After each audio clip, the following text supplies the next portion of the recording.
Нови инструменти за јакнење на прекограничната соработка, модернизација на инфраструктурата и дигитализација која ќе ги поврзува луѓето и обезбедување на социјална кохезија за да се спречи одливот на младите, како европски, а не само балкански проблем. Тоа ќе бидат главните приоритети на едногодишното македонско председавање со Јадранско-јонската група за соработка.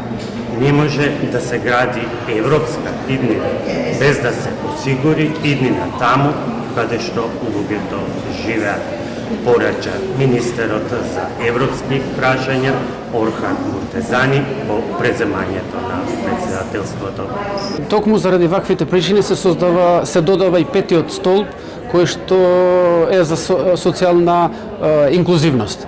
Ние не може да продолжиме да зборуваме за европска перспектива на земјата ако нашите граѓани, првенствено младите, немаат осет дека нивните соништа еден ден може да се остварат во нашата земја.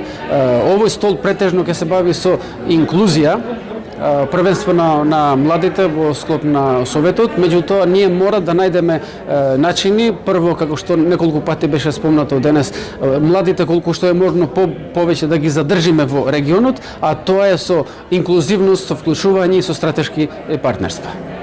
Грчките представници одбегнаа да одговорат како ќе јакне регионалната соработка ако и по подпишувањето на договорот од Преспа целосно се закочени значајни инфраструктурни проекти и билатерални договори, но упатија дугачки пораки пред се за младите. Greece, as the oldest member state of both EU and NATO, is a true pillar of stability. Therefore, we're always available to help and assist partners like North Macedonia, which has the presidency for the next term, in order to, let's say, have or create tools that would really enable the younger generation to stay here.